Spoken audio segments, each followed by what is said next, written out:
నోటి మాటల చేత కలుగు నొప్పి నీకు తగలకుండా ఆయన నిన్ను చాటు చేయును. You will be protected from the lash of the tongue. ప్రజలు వారి నాలుక ద్వారా పలికే మాటలు మీకు నొప్పి కలగకుండా దేవుడు కాపాడుతున్నాడు. ప్రజలు పలికే అవమానాలు కావచ్చు, నిందలు కావచ్చు, చుట్టిపోటి మాటలు మీ హృదయాన్ని గాయపరచకుండా దేవుని చాటు మీకుండునుగాక. ఆమేన్. ప్రపంచంలో మనం చూస్తుంటాం, అనేకులు కోర్టు మెట్ల దాకా వెళ్ళారు. ఎందుకు వెళ్ళారంటే నోటి మాటల వల్ల. కుటుంబాలు పాడైపోయాయి, కారణం నోటి మాటల వల్ల. మ్యారేజెస్ బ్రేక్ అయిపోవడం గల కారణం నోటి మాటలే.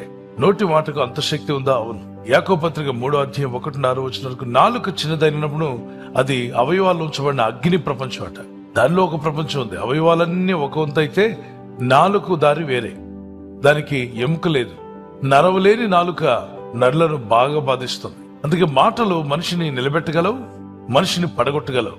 కత్తిపోటు వంటి మాటలు కలవు అన్నాడు. వారి మాట విన్నప్పుడు ఒక కత్తితో ఒక వ్యక్తిని పొడిస్తే ఎంత బాధ కలుగుతుందో, ఎంత బ్లీడింగ్ అవుతుందో అంత బాధ కలిగించే మాటలున్నాయట.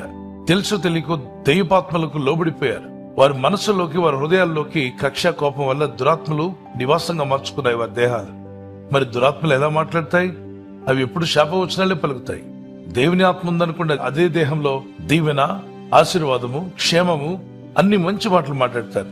కానీ ఆ వ్యక్తుల హృదయాల్లో దురాత్మలు, చీకటి శక్తులు ఉన్నప్పుడు మనిషిని గాయపరిచే మాటలే మాట్లాడతారు. సాతానుడు కొందరు నోర్లు వాడుకొని జీవితాలను నాశనం చేస్తుండగా, దేవుడు కొందరు నోటిని వాడుకొని, బోరగా వాడుకొని అనేక బ్రతుకులను నశించిపోయే వారిని రక్షణ నడిపిస్తున్నాడు, వెలిగిస్తూ ఉన్నాడు. ఎవరైతే మీకు విరోధంగా మాట్లాడారో వారే మీకు అనుకూలంగా మాట్లాడే రోజు వచ్చునుగాక. సూటిపోటి మాటలతో, కత్తిపోటు వంటి మాటలు మీ మీద పలుకుతున్నారా? బాధపడకండి, వారి కోసం ప్రేయర్ చేయండి. ఆ నొప్పి తగలకుండా దేవుడు మిమ్మల్ని కాపాడుతాడు. ఒక రోజున వారి నోటితోనే మీతో నిజంగా దేవుడున్నాడు, మీరు నిజంగా దేవునితో నడుస్తున్నారు, ప్రభు కృప మీతో ఉంది అని వారు చెప్పే రోజు యేసు నామములో త్వరలోనే వచ్చునుగాక. ప్రార్థన చేసుకుందాం. ప్రభా, నీ కనికరం చొప్పున మమ్మల్ని దీవించండి. మాటల్లో శక్తి ఉందని నమ్ముచున్నాం ప్రభా.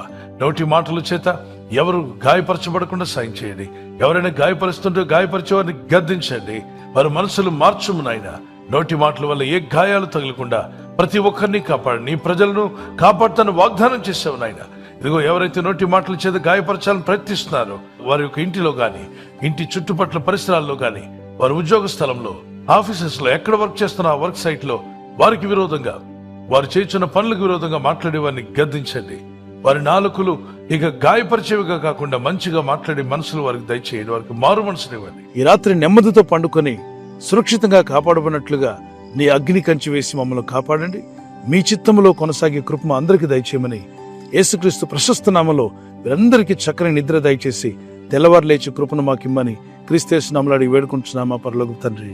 ఆమేన్. ఆమేన్. ఈ వాగ్దాన్ని మీతోనే ఉంచుకోకుండా లైక్ చేయండి, షేర్ చేయండి. అనేకులు ఈ యొక్క ఛానల్ సబ్స్క్రైబ్ చేసుకోమని తెలియపరచండి. సబ్స్క్రైబ్ చేయని వారు కూడా సబ్స్క్రైబ్ చేయండి. Good night. God bless you.